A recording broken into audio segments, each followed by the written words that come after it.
The Team Never Quit podcast is sponsored by Navy Federal Credit Union. Navy Federal Credit Union's cash rewards card will help you slay this season. Learn more at NavyFederal.org.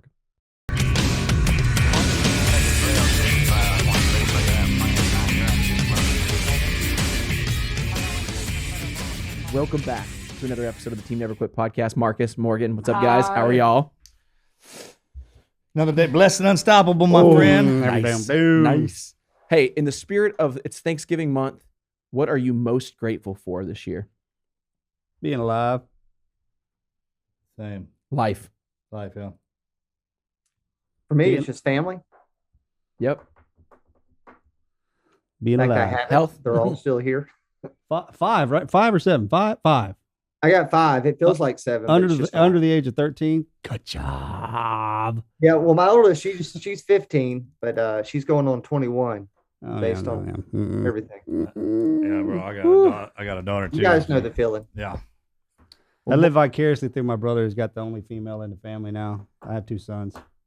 Thank you, God. Yeah, the middle one, he's growing too. His voice is kind of changing. He got that awkward looking, he's growing long. And then, Just yeah. one arm's longer than the Whatever other. that is, kind of that time in our life. It's awesome. Yeah, he's going through that. Well, we got a Patreon question today. It's actually kind of for you, Morgan. Sweet. I've heard the story of when at a young age, Morgan told Marcus that they were going to be SEALs, but what inspired you to want to become a SEAL? Our daddy talked about frogmen when we were coming up, and we saw a documentary at a younger age, and then I think it was in the 90s, early 90s, a documentary called The Silent Option came out. So good. Had that guy with that great voice talking Good. about how badass SEALs are. I mean, that documentary had us hook, line, and sinker. Because it was back in the 1900s, so you had to have, there's a TV guide, like you had to look and see what time you had to have your button. It's not like you could pull it up. Pull it up You and had watch to, it. You had to be looking for it. And we randomly caught it one day on Discovery Channel, and that was it right then. I think that's where we're going. That guy's voice, man. Let me tell you something. He probably recruited more guys from our generation just by. Was it Don LaFontaine or somebody totally different? No, wasn't that, I know who that is. I mean, that's yeah, you. that's the your one I voice. got. Yeah, that's like your guy. Optimus Prime good, though. Oh, yeah, that grit. Well, then because they would come in and it was good. It sold us. Was that it for you guys? Like, for seriously, like the show was like, okay. Yeah, that was a defining moment Yeah. because they were. It was, man. I remember. They were scuba diving, which we were freaks about. You couldn't put a rig on us in the bathtub now. Kids. And, shoot, move, and communicate. They were skydiving. They were fighting them. All the guy kept talking about was like the most elite on the planet. And they Only get a to handful of guys make it. this, that, and the other. Of course, when we said we want to do it, everybody was like, man, y'all from Willis, Texas. Yeah, like that. Yeah, good luck. What y'all gonna do? Oh, that's cute. Oh, That's yeah. and y'all were not big guys at the time. No, 5'6". Oh, man. Now, did y'all go to college first? Yeah. Yeah. Yeah. Bearcat, Sam Houston State. Eat What's them up. up? You know what a Bearcat is? Nobody does. It's Nobody terrifying, does. though. It's terrifying. Now, did y'all know y'all were going to go to college first before you went into the teams? Like, did y'all know Yeah. after college? No, straight to the teams. No. You had to go there first. Yep. Shouldn't have. Shouldn't have gone there first. Had a great time. Should have went to military first, but Yeah. I saw your resume, big man. That's impressive. I know. Here we go. Because I went to the University of Texas, your University of Tennessee, the real UT. What we can have that argument all day long. We used to have a football team back in the 90s. So did we. Even later. But I was there for the glory years, so I got to storm the field and everything. Oh, really? That's cool. Yeah. We lost I'll against stay here Kansas longer if I yesterday, could. if that makes you, or Saturday. We lost against Kansas. Sad. Yeah. You got a chance to I go wasn't there. gonna bring You've it been to up. the stadium. Got to run down the tunnel with Benny. Was it? Yeah. Yeah, I never got a chance to go. We lost. I'm gonna say this one more time for everybody in the cheap seats. We lost against Kansas. I think they brought their basketball team. Big guys. I don't know. I don't know. It's embarrassing. That's just embarrassing. No, Andrew, not big guys. Tennessee, y'all got walked on Saturday as well, right? We did, but we played Georgia. We Ain't knew we much- were going to get our. Ain't much there But- for you. Yeah. But Georgia. supposedly, we scored the most points that's been given up against them all year. So there's one. Well, they had to give you some kind of recognition. We're the On biggest national loser. television, it's just, we're in the age of that. Georgia gonna Exactly. Georgia gonna take it all the way. We're next kind of year, in the age of that. finally. Yeah. Shay, you got to introduce yourself, man. Tell everybody a little bit about you. There's quite a profile, quite a resume. Sure. My name is Shay Eskew. I live here in Brentwood, Tennessee. Been married 19 years, father of 5 under 15, and that was all by design, well planned. They're 7, 9, 11, 13, 15. February, March, April, May, June birthdays. What? Don't try that at home. I was set afire by a neighbor's kid by accident when I was 8. As a result, had to undergo close to 40 surgeries. My right arm was physically melted to my body for 3 years. Took 3 years just to lift my arm over my head. Had to learn how to write left-handed to finish the 3rd grade. Was told I'd never compete in sports again. By the grace of God, was inducted into the National Wrestling Hall of Fame. Boxed in college, never lost a match, and then I've raced in 42 Ironman and Ironman 70.3 races, ranked top 1% the last 5 years, and just finished racing in Israel, which gives me having raced Ironman in all 6 continents. And like I tell everybody, thank God those doctors told me I'd never play sports again. That was the best thing they could have done for me. Just pissed me off, wanted me to prove them wrong. Right? Good for you. You think this is an autographed copy picture hanging in the gym type dude. Yeah. Okay. So, it's kind of hard to get accidentally set on fire. Yeah. Not saying it doesn't it's happen. interesting. I think we all can relate to it though. I was asked by my mom to warn my neighbors they had an aggressive yellow jacket's nest in the ground. Yeah. If you're in the South, you know about yellow jackets. Those things very are aggressive. gnarly, man. Yeah. I was 8. My friend was 7. We walked across the street to tell the neighbor that dad wasn't home, but the 15-year-old daughter was. And as we started to tell her about the nest, she asked if we would help her get rid of them. What I didn't know is she'd seen her dad do this a few times before. So we walked down to where the yellow jackets were. She grabbed a match, striked it, threw it close to the hole. And she asked us to stand there probably about 15 feet away to make sure they didn't leave the nest. And then without saying anything, she grabbed a cup of gasoline, stood behind us, pitched it between us, splashed me on my right shoulder, my face, hit my buddy on the left side, hit that spark of a match, and we went up in flames. Luckily, I remembered to stop, drop, and roll, put mine out. And then I looked up. The kid stood there screaming. The girl hid because she was in shock. Bless you. I grabbed a hose and put him out. And then, we soon learned that we didn't have insurance. And the girl who set us on fire, the homeowners, wasn't going to take responsibility for it. So we had an estimated $2 million hospital bill. But fortunately, the Shriners Hospital in Cincinnati heard about us and relocated my mother and I from Atlanta to Cincinnati for the next 3 months to undergo those initial surgeries. What about your buddy? He came with me. So we were in the same room. A lot of stories, I tell everybody, you don't realize just how serious getting burned is. Like my ear was gangrene. They had to amputate it. I lost 3 skin grafts to infection. They had to take all the skin off my legs to skin graft to my shoulders and my back. Some of those got infected. You just see a lot of really messed up stuff. There's a guy next to me that was electrocuted. I watched them remove part of his skin. At 8 years old, you see that, right? It kind of just changes your whole outlook on, 1, what does normal look like? And 2, what's pain? Because one of the things most people can't believe is when I tell them the strongest thing that we got for pain, extra strength Tylenol. Think about that. They amputated most of my ear with a pair of scissors. They believed if you were screaming, your lungs were healthy. Now, that may sound cruel, but I can tell you 40 years later, I don't need pain medicine. I have a very strong pain threshold. And it's allowed me to do things that I think many people couldn't do. But you also realize many times pain is just a state of mind, right? Yeah. And you just kind of put it in perspective. There's not many things that I've went through after 8 that compare. And so I just keep saying, hey, this really isn't that bad. Remember how bad it used to be. That was pretty deep, Shay. Yeah. When that first happened, how long were you down?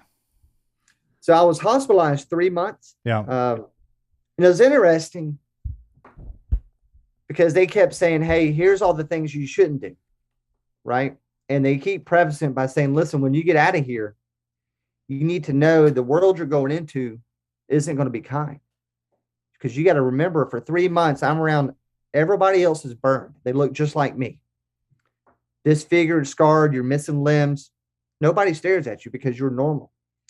But I remember to this day when I went back to school, because they told us to stay home for a year, my parents took me back to school 2 weeks later. My mom would pick me up every day at lunch, take me home, change my dressings, take me back to school. But what I remember is as soon as I walked in that school, you hear all the kids talking, running down the hallways. But when I started walking in the hallway, complete silence. Then you could hear the whispers. Now, I don't know what y'all remember about late 1982 and 1983, but there was a movie, Nightmare on Elm Street, came out. Oh, yeah. There was a guy, Freddy Krueger. Oh, yeah. Well, that was me. Kids would say, hey, Freddy, as I walked down the hallway. And honestly, when I looked in the mirror, that's what I saw was Freddy Krueger. I hated looking in the mirror so much that for years, I didn't look at the right side of my face because I saw Freddy Krueger looking at me. But one of the things that became very apparent was this is as good as it's going to get. No amount of praying, crying, begging is going to take away these scars.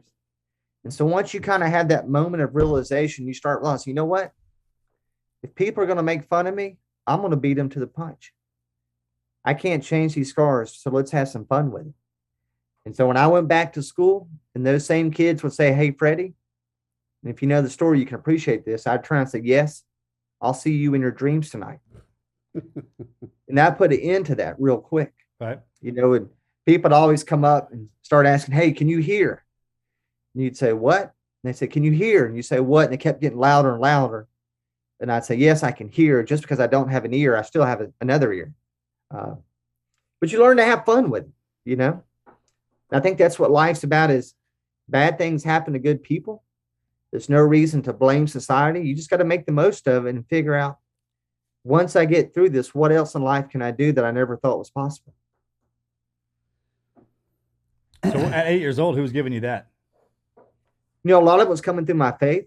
You know, I was raised, you know, in a good Christian family. We always believe that God never gives you more than you can handle. My parents, it's amazing because you look at them today, you wouldn't believe this, but we're very encouraging. Hey, you can do this. Don't give up kind of thing.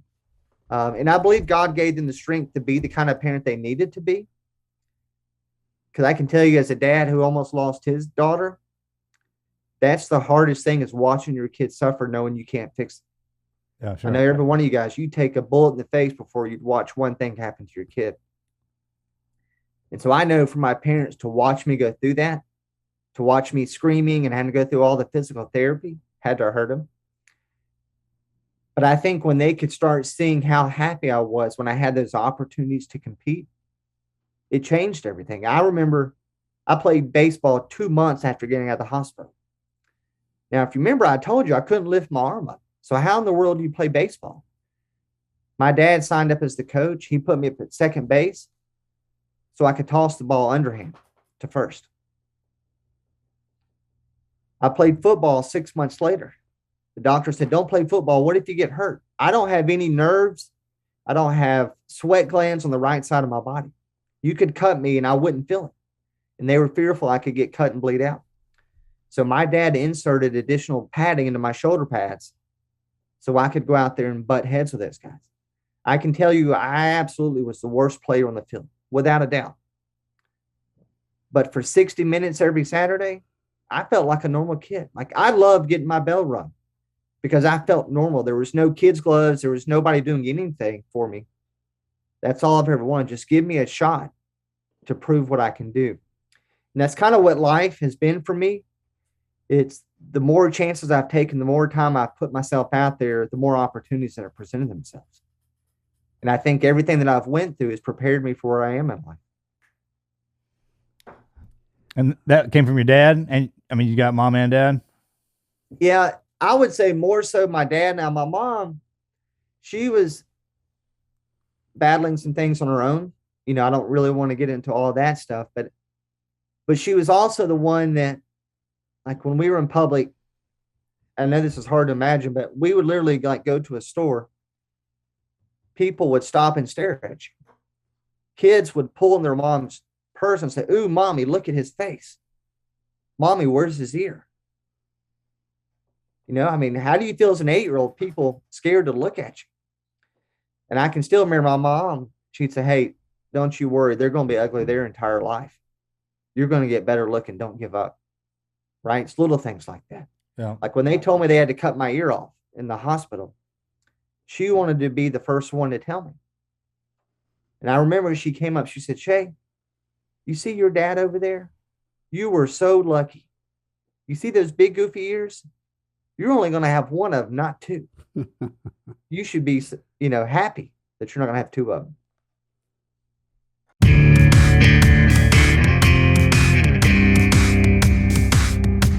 Take a second to thank our sponsors over at GoodRx. How many of you guys shop around to find the best price when you're looking to fill a prescription? I bet probably not many. But if you think about it, if you just shop around for the lowest gas prices, compare prices for flights and hotels, why wouldn't you look for the best price on your prescription? You should, and you should be doing it with GoodRx. They are a great supporter of the podcast. You see, prescription prices can vary between pharmacies by as much as $100. $100? It's a lot of money out of your pocket, which is something I did not know before GoodRx. I just always went to whichever pharmacy my doctor sent the prescriptions to and just did whatever it was, bought whatever it was, paid the bill. But with GoodRx, you can instantly compare prices for your prescriptions at pharmacies in your neighborhood, including CVS, Kroger, Walgreens, Rite Aid, Vons, and Walmart. Checking GoodRx online or in their app, which just happens to be the #1 most downloaded medical app, is free and easy. It only takes a few seconds to find GoodRx discounts that could save you up to 80%.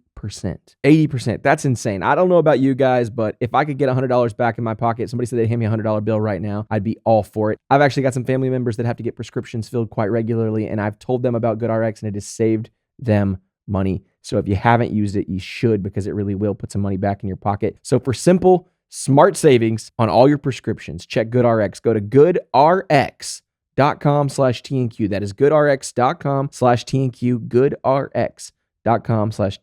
GoodRx is not insurance, but can be used instead of insurance. In 2020, GoodRx users saved an average of 79% off retail prices. Check them out, goodrx.com/TNQ.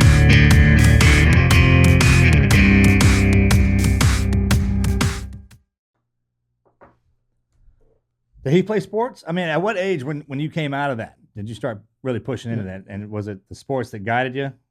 Yeah, the sports, it is fun, interesting. That's kind of the opposite of something like life. when you're busted up like that. That'd be the opposite way you usually want to go. But what was the drive on that?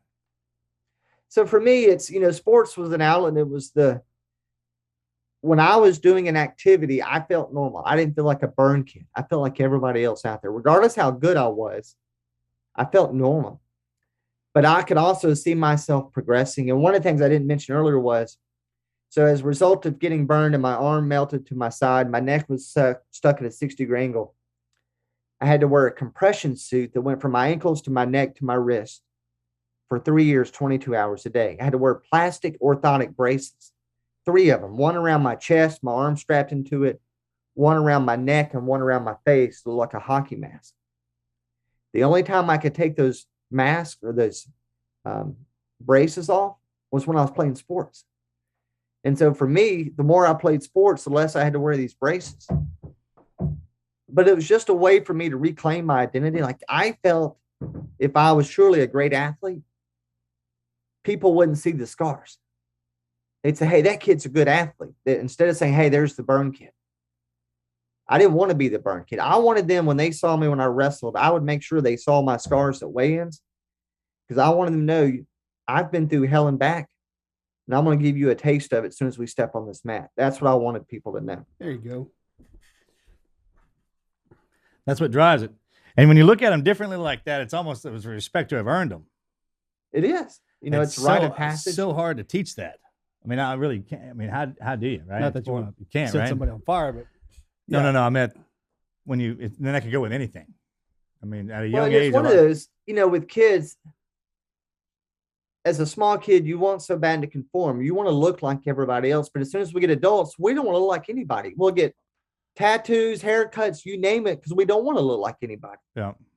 I tell everybody, like, how lucky am I? Like, nobody looks like me. Nobody's got one ear and scars on 65% of their body. Nobody confuses me with anybody else. When I'm out in public or in the beach, people remember me. I'll never forget in college, people would always come up to me all the time and say, hey, man, how you doing? Hey, it was great seeing you last week. I didn't know these people. And I'd always tell my roommate, I was like, dude, do I have a drinking problem? Like, I don't know these people. And then later I realized on a campus of 30,000 people, nobody looked like me. And so when people see this one unicorn every day, they remember who you are. Uh-huh. And as long as you're not an asshole, that's a gift, right? You stand out, you're memorable. When did you make the transition? Well, I'll tell you, how was the transition from high school into college? You know, at first it was hard. I had wrestled my whole life, and it was one of those, I felt like I had earned a reputation. I was known as an athlete. And then you get to college, you're nobody, right? You start back over. School I was at, Tennessee, didn't have wrestling. And so you kind of feel like you got to do something to establish your credibility that, hey, look, I'm an athlete. You know, I'm not a burn guy.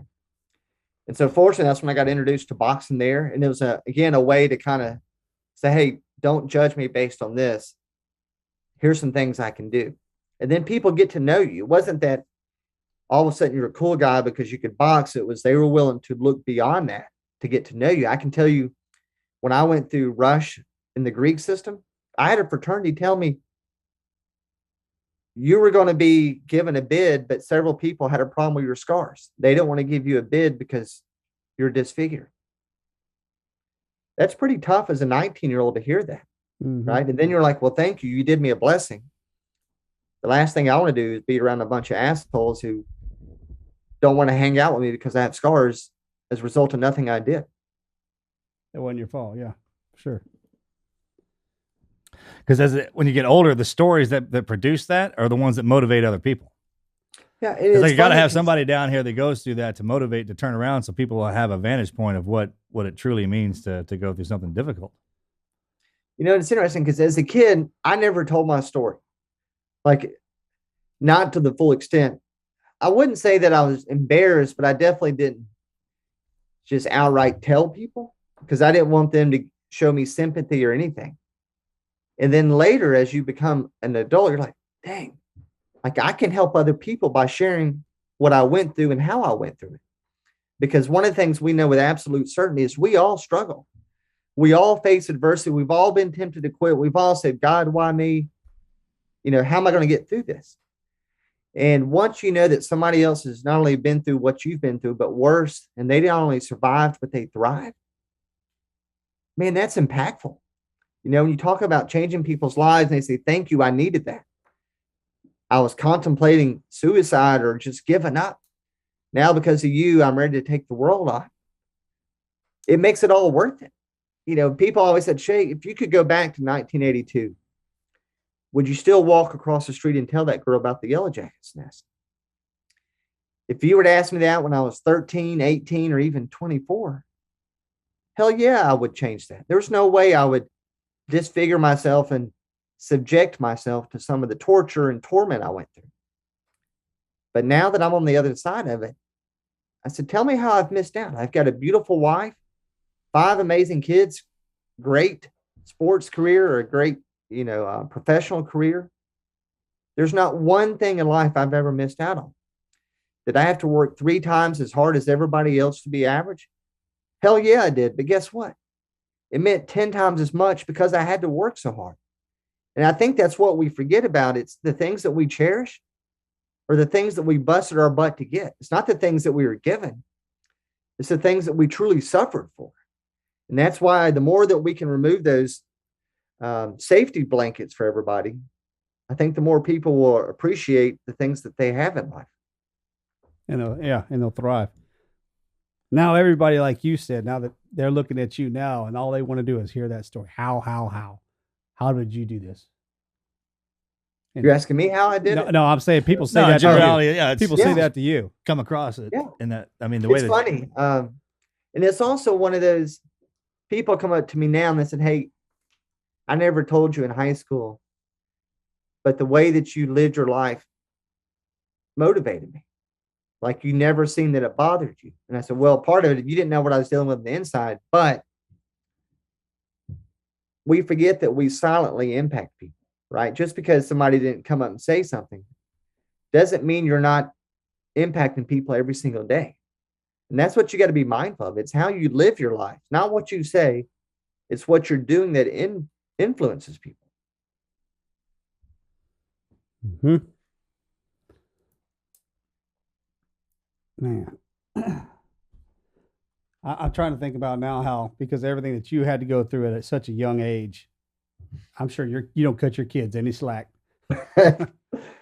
No, it's, some people maybe think it's cruel, but my kids love it. I mean, we have certain rituals. Like every Friday night, we do margaritas and Mexican. And when we get home, it's a quarter mile down our street. We make all the kids get out and run home. Nobody rides in the car home. Trouble.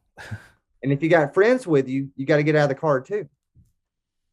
I'm gonna write that down. My kid's starting old enough now because we got a long driveway as well. And we do the ritual on Sundays. We'll go down and get a chocolate shake and at the Whataburger and stuff like that. Just I keep a book at the front door, a sign-in log for everybody who comes in.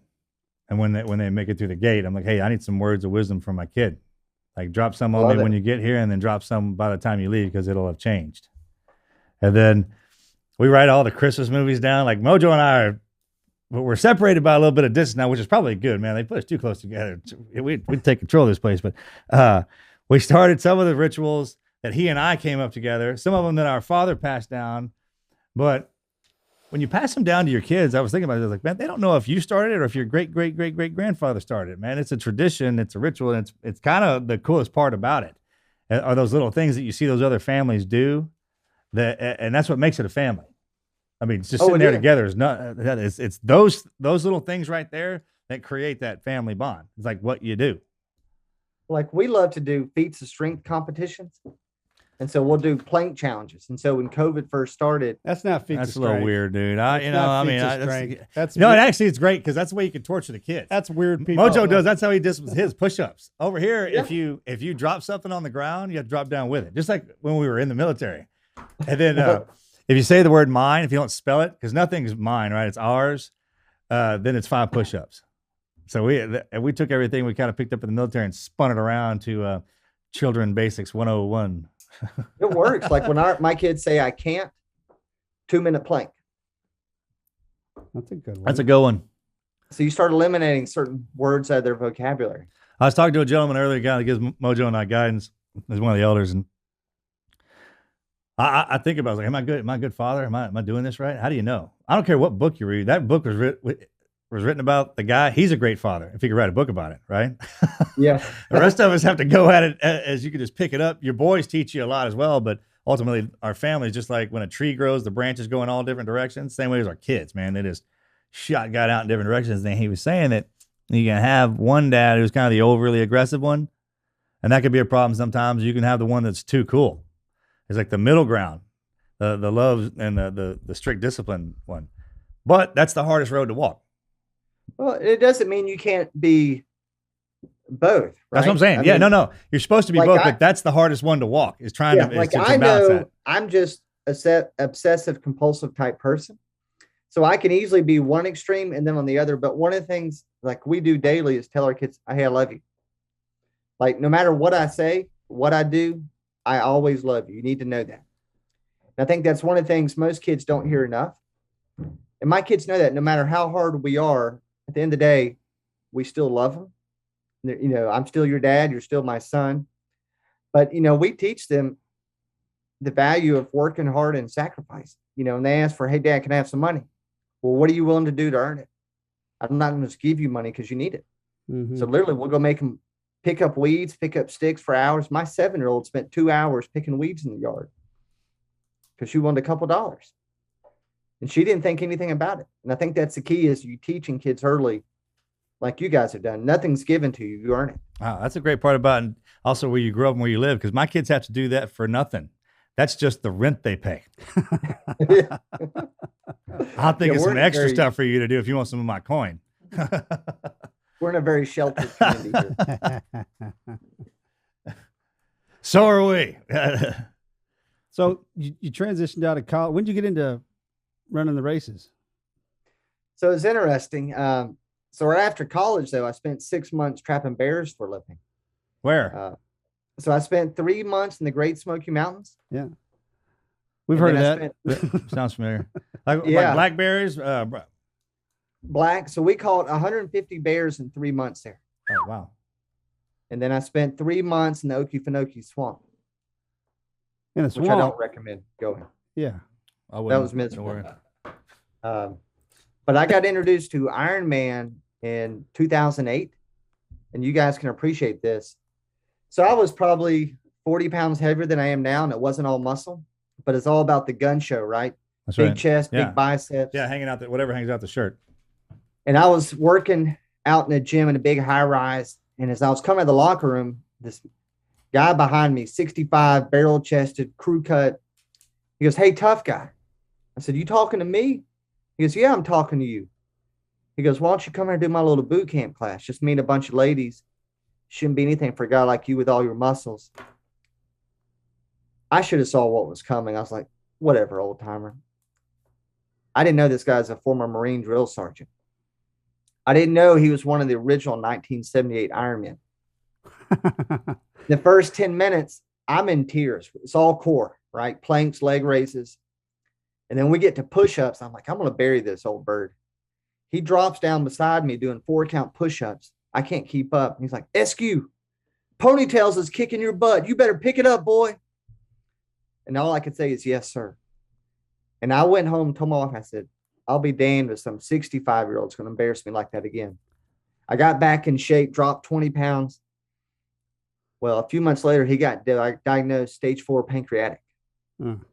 So we lost him in a year. And right before he passed away, we said, Henry, his name's Henry Forrest. We said, we're going to do the next big triathlon. We don't care the distance to honor you. Didn't own a bike, never swam, hence why my swimming's so poor. Bought a $500 bright green bike off Craigslist. Hadn't ran since high school, really. Trained. So we did this half Ironman. And afterwards, we're all celebrating. Somebody goes, "Let's do the same race twice, 5 months from now." I was the only one that went home that night and signed up. We got to take a second to thank our friends over at Vital Farms. Which came first, guys, the chicken or the egg? For ages, no one knew the answer. That is until Vital Farms came along. You see, they make sure that both the hens and the eggs come first, and they treat their farmers, communities, and customers like they're vitally important too. Vital Farms works directly with small family-run farms in the pasture belt to ensure the hens have outdoor access all year round. The humanely raised hens spend their days doing things that hens love to do. They've got 108 square feet of sunny space per hen. That is 90 times more space than a cage-free hen. Did you know that? 90 times more space than a cage-free hen. Vital Farms is committed to the ethical treatment of the animals and the land that they raise them on. And you guys know here in Texas, that's important to us. So if you support companies that believe in doing good from the top to the bottom, try Vital Farms eggs. Look for Vital Farms in your local grocery store and visit vitalfarms.com to learn more. Vital Farms, where honest food is raised. And unbeknownst to me, it was the 1-year anniversary of him passing. And I ran into his daughter the night before the race, and she said, Daddy's going to be watching you. I said, "I know." She goes, "No, this is his anniversary, the 1-year passing." And I've been hooked on it ever since. I feel like everything I've went through in life, this speaks to me. It gives me a way to compete without hurting myself. I can't do the things I used to do when I was in my 20s, and you meet a lot of top performers in life. I've met an 83-year-old nun who's out there racing.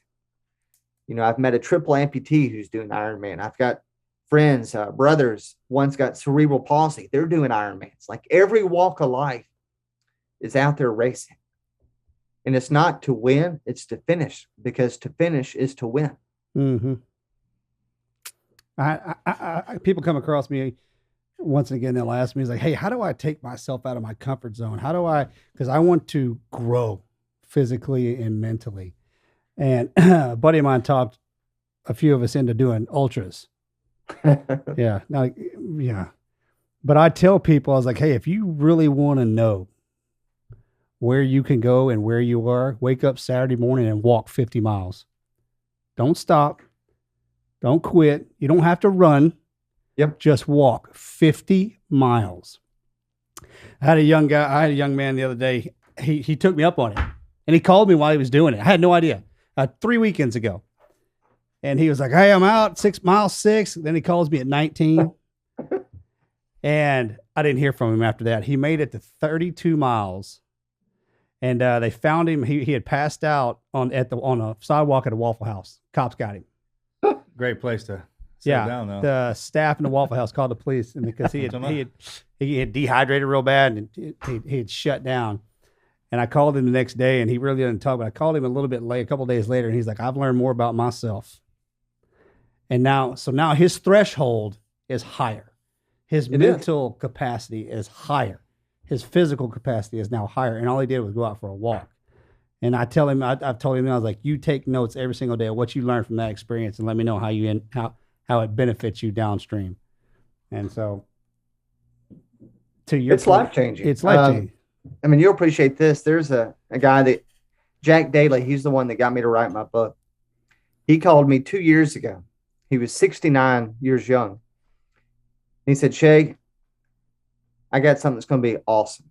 We're going to run across the Grand Canyon, South Rim, the North Rim, and then back." Rim run. Oh, I wouldn't do it twice. No, once fine. He goes, "We're going to do it at the end of July. It should be about 112.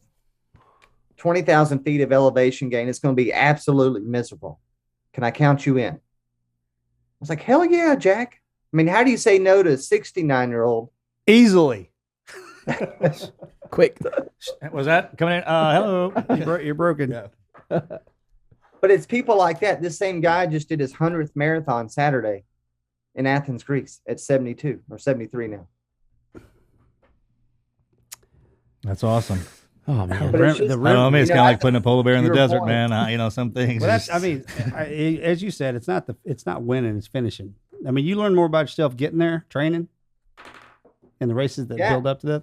But I think it's also when you're surrounded by other people, they're going to push you, because it's so easy for you one-on-one to quit. But when you have other people say, "Hey, man, you got this." Oh, they're out there sucking it up with you. Oh yeah, well That's look at the race and all that. Look at that as actually the start of it, not the finish.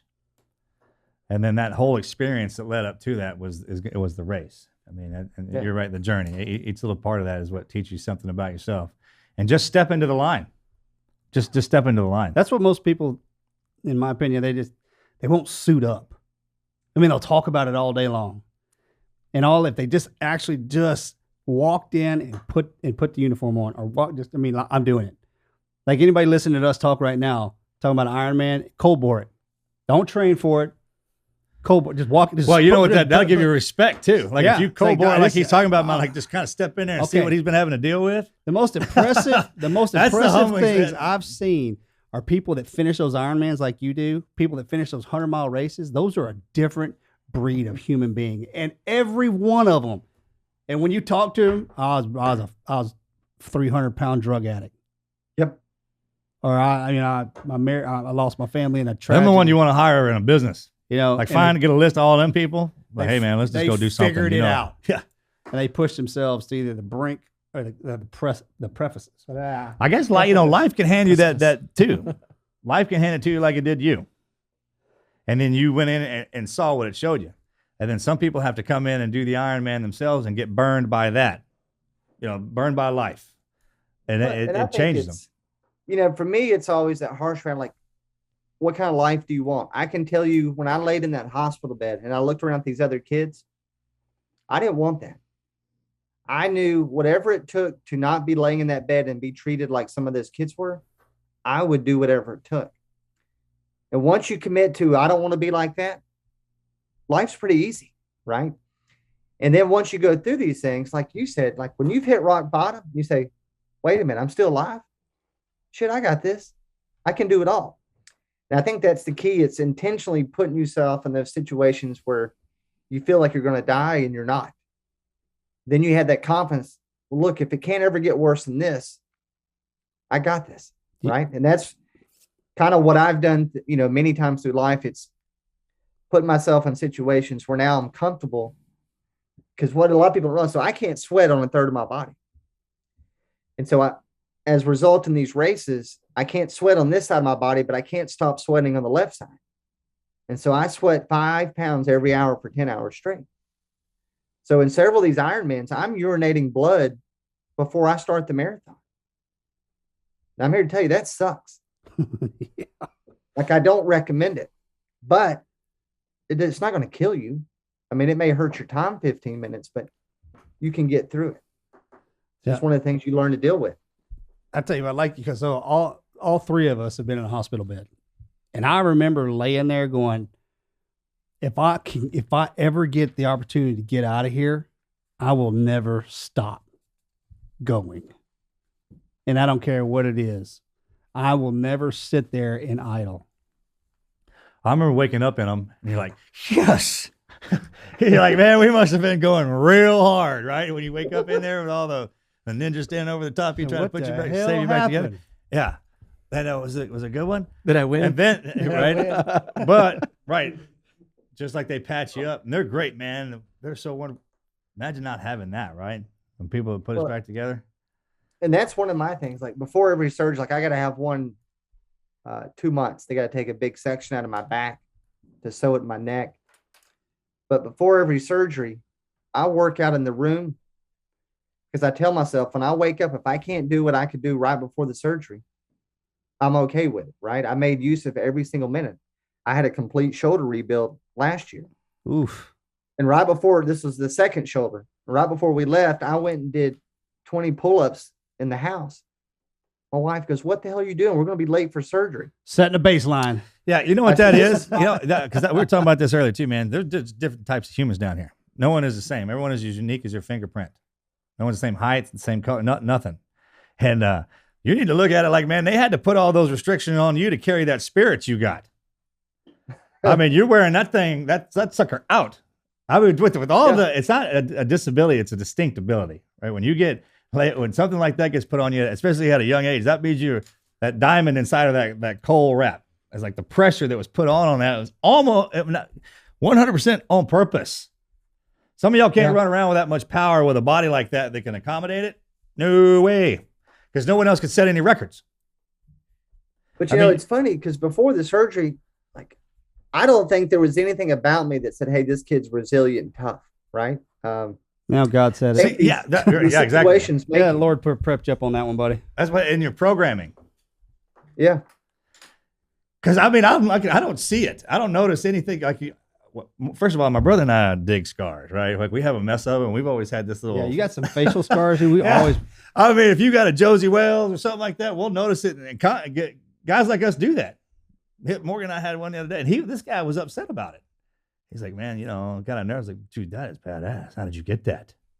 Yeah. Because those of us that walk around with them, or if you get painted up like we did, man, we're just a different kind of crew, a different kind of community. That's coming next, here. though. But I was scared of getting a tattoo for fear it may show on my face. So if I had like a big bald eagle or naked woman tattooed on my back, and then they transplant it to my face, that's going to be a bad look. Well, hey, wait a minute. I think we can go somewhere. That would be, because that's like a puzzle. Like, you could do like what's on your face? Well, it was on my back. Well, if you move it over here like a continental drift, I wanted to say this. Just so like an anagram, right? Or you move it around. That's hilarious. Man, I got to tell you, dude. I mean, it's all about that's pretty good. You spoke about your faith earlier, man. When you show up, standing there in front of the Lord, He's going to be saying, job well done. Yeah, that's the thing here. Don't show up with what you got issued. You do that, you didn't put any work in. Like when you come sliding in there sideways, full Benny screeching in there. Look what I did. Full benefit. I mean like this guy make a poster about you, man. Like, this is how you're better supposed to wear put out the man. rust out any day. No kidding, man. I mean, that's our philosophies. We teach our kids that too, man. You got one life to live and one body. You better get all of it you can. Life can be hard, or you can be hard on life. Well, and it's funny too, because it's all in how you embrace your shortcomings, right? Like, if you could see me with my shirt off, you'd get it. Because I got a big gouge out of my arm where they did skin grafts, and I'll never forget. Not too long after I had it, my arm sunk in so bad you could put 3 fingers side by side and not see them. And I went to the beach. Everybody's staring at me. And this one kid with his mom, I think he must have been a teenager. I don't know. He's like, hey, man, what happened to your arm and your ear? So I kind of looked at him. I was like, shark bite. You're not going to believe this. A bear. No, yesterday I was out there about waist deep getting Oh, sand nice. on. Yeah, good job. Yeah, on the ocean. The sand shark came up, grabbed my face, ripped my arm off, tore this chunk out of my arm. Thank goodness my dad was 3 feet away. He's pulling on me. The shark rips my ear off as my dad's yanking. And the mom's like, holy crap, is this for real? She didn't know what to say. She's like, thank you. They just took off. Yeah. Wow. That ended So their many beauty. times people ask superhero, me, right? There's your they're scared to tattoo. call BS. Big old shark with whatever was right there in its mouth. I mean, that's cool. That's why I'm still out here. I'm looking for my Yeah. ear. Wow. You've seen Yeah. it? Sucker owes me. Let me know if you hear something. Oh, That was a good one. Let's take a second to thank our sponsors over at Green Chef. If you've never heard of them, if you don't know who they are, I'm about to change your life. Green Chef will save you time by taking care of meal planning, grocery shopping, and most of the prep for you week after week, so you don't have to. Now, I've been hitting the gym hard lately. I've been doing some kickboxing. I've been doing some extra weight training, and I'm trying to eat right. The hard part there is I'm incredibly busy, and sometimes it is so much easier to just slide through a drive-through than it is to make a home-cooked meal that is healthy and nutritious, and that's exactly what you're going to get from Green Chef. Now, you guys have heard me talk about HelloFresh before, and you might be wondering, Andrew, why are you talking about a different company? And the good news is that Green Chef is now owned by HelloFresh, and that means a wider array of meal plans to choose from, which means there's going to be something you're going to like, okay? Something for everybody. I love switching between the brands, and now you guys can enjoy both brands too, all with a great discount. They've got fresh produce, premium proteins, and organic ingredients you can trust. That is what makes Green Chef the #1 meal kit for eating well. They offer a wide array of easy to follow recipes, which means there's gonna be something new to discover each week, so you're never gonna get bored. That is the worst part, in my opinion, about meal prep, is that sometimes you get into that habit of making the exact same meal for every single meal, and that can really get boring. That's not gonna happen with Green Chef. Whether you're looking for carb-conscious, gluten-free, plant-based, or calorie-conscious options, you know you want it to be delicious, you know you want it to be balanced, and Green Chef has all of that. It's flavorful, good-for-you recipes that are sure to satisfy. And for my keto friends out there, they are the first ever and only keto meal kit on the market, which means Green Chef has made sticking to a carb-conscious lifestyle very easy. I want you guys to take advantage of the special offer they've got for you guys. So head over to greenchef.com/TNQP10. Use our code TNQP10. You're going to get 10 free meals, including free shipping. Green Chef is the #1 meal kit for eating well. So if you think about eating well, if it's hard for you, if you're like me, you got a million things going on and you're wanting to make it easy, you're wanting to simplify it, you're wanting to eat right, you're wanting to eat easy, then don't miss out on this special offer at greenchef.com/TNQP10 and use our code TNQP10. Get that free 10 meals, and they're going to hook you up with the free shipping as well. Check them out. the ear's a good one. Like I travel with it. Do you And have to take it off when you go through the metal detector to saw a picture? I don't have to, but Okay. sometimes, like if I look over and the TSA agent just looks like he's had a rough day, I'll take it off and put it in the tray with my shoes. Oh man. So And do I you did it have to like one the different designs? Like an I need elf to get one or like an elf ear. yeah, an I elf wanted to ear get one or with something.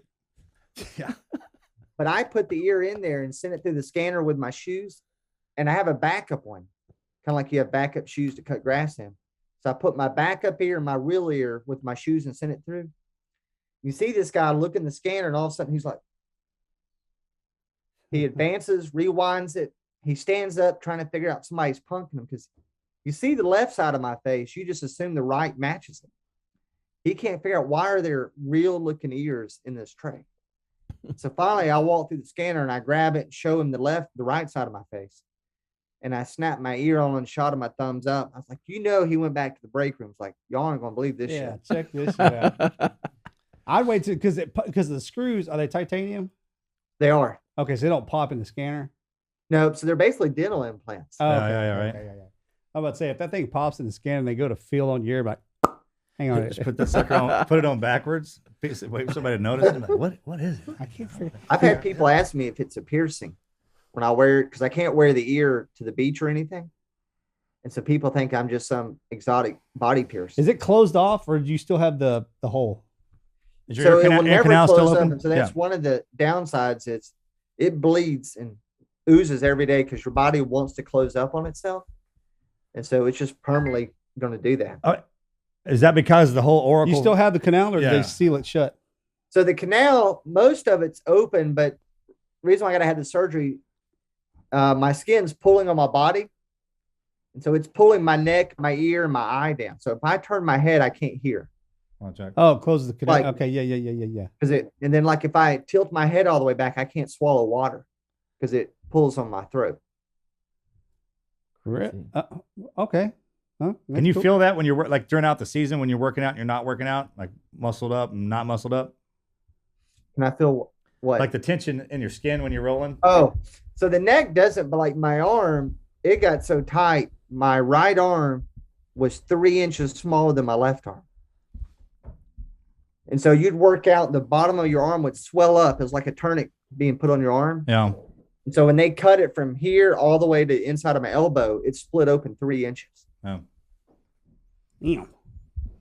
So I'll tell by how many of you have gotten so ripped that your arm just Skin split That's open? great. Yeah. Skill blows. What open. happened? I worked out so hard it blew up. Yeah, that's how hard I put out. That's why they call me the Hey, Ironman. what about your buddy? How's he doing? It was You know, it's crazy because I'm a firm believer. We all are given 2 questions in life, right? Are you going to make the most of a bad situation, or are you going to play the victim card? And unfortunately, we lost connection with him after the incident. He did not go back to school. Nobody has seen or heard from him. And he had a very common name, Jeff Brown. So you can't really find him in social media. I do know when I saw him afterwards, he healed up great. Like he looked amazing. His scars healed a lot better than mine. But I don't think he went on. I know he kind of removed himself from everything that we were involved with at school. So you still haven't seen him at all yet? Man, we tried to. No, it's been 39 years. Help us chase him down, you guys. Yeah, I We'll, wonder. run that, I mean, we'll put that out and see if we can't run him to the ground for you. Not Yeah, that it that'd wouldn't be be kinda interesting cool, to see huh? what direction everybody went. Because you, Yeah. my friend, changed the world. Well, you know, it's been very fortunate, presented with a lot of opportunities. So I got a think it's parenting like- question when it comes to the girl. Like we talked about raising a daughter and a son. How do you come at them when they get interested in something? Are you the kind of guy like pushes, like we're gonna play this and we're gonna go out and every day and do it, or do you wait for them to get interested in something and then apply? So all of our kids have been in sports since they're 3. And so we said, look, you're going to do something, a sport, a musical instrument, something. You're not sitting at home. And I don't care if you're any good, but you will do your best. That's all I ask. And I ask that you have fun. The moment you say you're not having fun, we need to find something else. And if you start a sport, you got to finish it. You can't just go to 2 to 3 practices and say, hey, I don't like this, Dad, I'm done. But I've also been very open and honest with my kids. Said, listen, your dad's 5'7", your mom's 5'5". I don't want to set unrealistic expectations that you're going to be 6'3" and playing linebacker in the NFL. Because unfortunately, I went down that path, spent a lot of time playing football. I was probably the best bench warmer we had in high school. But it's a lot of wasted time. And so to me, it's about being honest with your kids, saying, listen, here's where your talents position you for. And so I try to steer them down that path. I said, look, you're tenacious, you work hard, but maybe you're not the fastest. So here's some things we can either work on it. If you want a strength coach, we'll get one. Or if not, here's other things you need to look at. But I don't coddle my kids. Like my daughter probably is tough on her than any of them, but she thrives off that. Like I'll never forget 8th grade, we're heading to a track meet. She was a 6th grader, made the 8th grade team. And she's like, Daddy, I can't do this. I shouldn't be on the team. I don't want to race. And so I pulled over and stopped the car and said, you know what? You're right. I said, let's call the coach right now. When he answers, you just tell him you quit. You tell him he made a mistake. You don't deserve to be on this team. She didn't know I was calling a friend of mine. And she just starts crying, says, Daddy, don't call him. And I hung up. I said, why? She goes, I'm going to run. I said, babe, let's just go home. There's no need for me to sit in the stand 2 hours if you don't want to be here. Just quit. I don't care. No, Dad, I can do it. I can do it. Please take me. Best track meet she's ever A had. little reverse psychology there. And that's the way she is. And now I can't do that with all my kids, but she is one of those, she wants you to challenge her and she's going to prove you wrong. She and I are wired a lot alike. But, you know, each one of my kids is different and we try to approach them based on that. Oh yeah. If you don't, Or if you try to, yeah, and if they pick up you trying to do the same thing, that irritates them too. Yeah. These young ones, man, these COVID babies, they're smart. Smart. But we're also not afraid. Like I take them zip lining. We got the Colorado rock climbing, and if you fall and break an arm, that's okay. You know, we try to encourage them to take risks. Yeah. Nothing where hopefully they're going to die, but we do let them do things that may result in them going to the hospital. And I think that's where so many parents coddle their kids and don't want them to get hurt. I want them to get hurt. Like they do boxing matches in the basement. We put on headgear. My boys get in there. My oldest daughter gets in there and beats on the boys. I mean, we encourage that kind We of do the stuff. competition to see who has to clean the kitchen. So like, we'll go out to the basketball court, or we'll hit something like that to where I try just to find a way to get, to stay integrated with them and to something we can all do. And that's also the best way to get those chores out, because if both of them don't want to do it, it's, I don't know, it works out well. We are supported by Hone. Guys, I'm going to talk about a topic that many of you guys might find to be taboo because, men, we tend to kind of shy away from things that make us seem unmanly. There's something that is affecting a lot of us. If you have struggled to have energy to make it through your day, if you're having a hard time putting on muscle, no matter how hard you work out in the gym, your libido might not be what it used to be. Your hormones could actually be the problem. A few years ago, I had a friend call me up and say, hey man, I'm having a problem with mental focus, energy. I feel kind of lethargic. I'm not having an easy time getting my shit done. And I asked him what he was doing about it. And he said he'd gotten his T levels checked and they were an extreme low. And he said that that was the problem. And so I went and said, I should probably go get checked too. These are symptoms that I thought were just, normal for any guy getting older.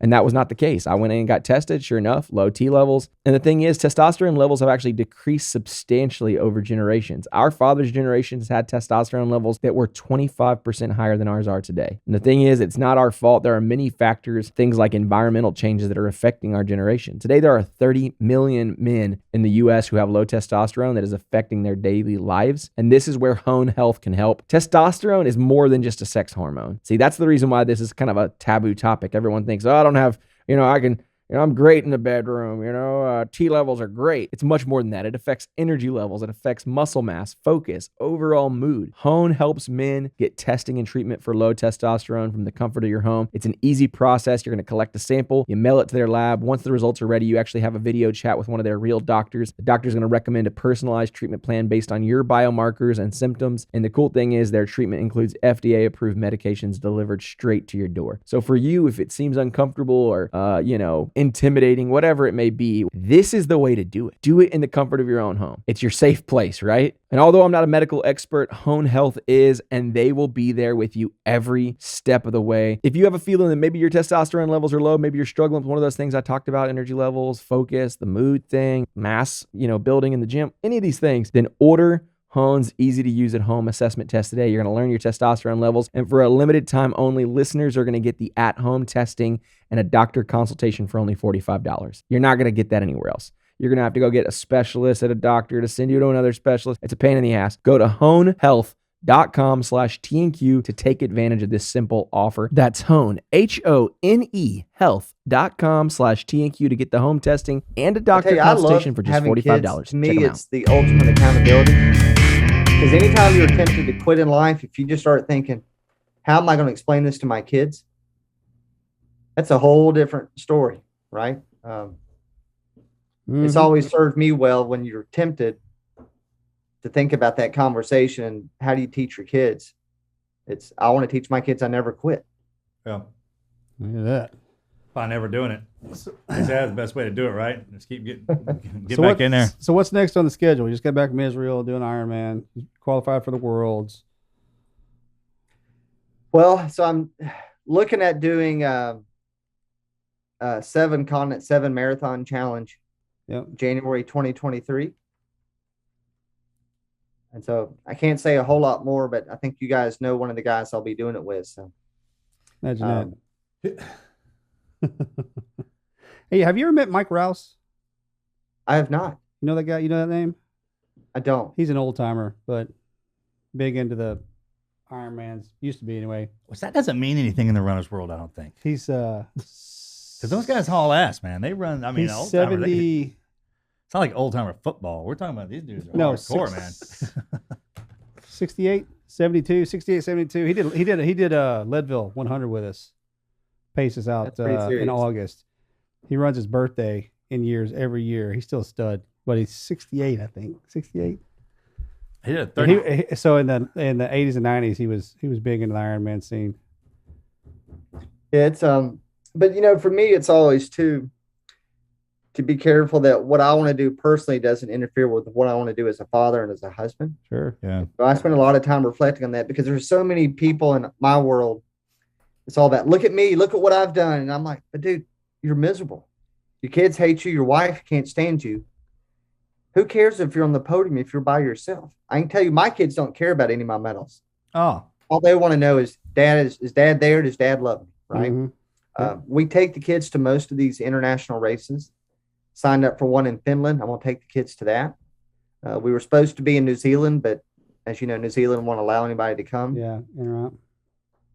that's the big thing about, we take our kids everywhere too. And they're like, well, what do you do? What are you doing? Man, just let them be there, learn in that environment. It's just kind of like mixing it up, changing up the AO. It changes them up and they can see it and they got to interact just by being there. So it's good for And I them. think it's like, so my oldest son's 13. I took him with me. We did a boys trip to Worlds this year. It was in St. George, Utah. So we just did a lot of hiking and stuff before the race, but I was very open with him. I was like, hey, buddy, I'm nervous.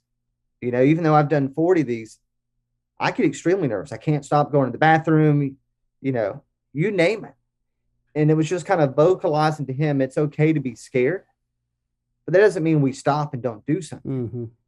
Right. And like he watched me, there was somebody I was competing against that I knew, and he knew coming out of the water, I was 5 minutes down.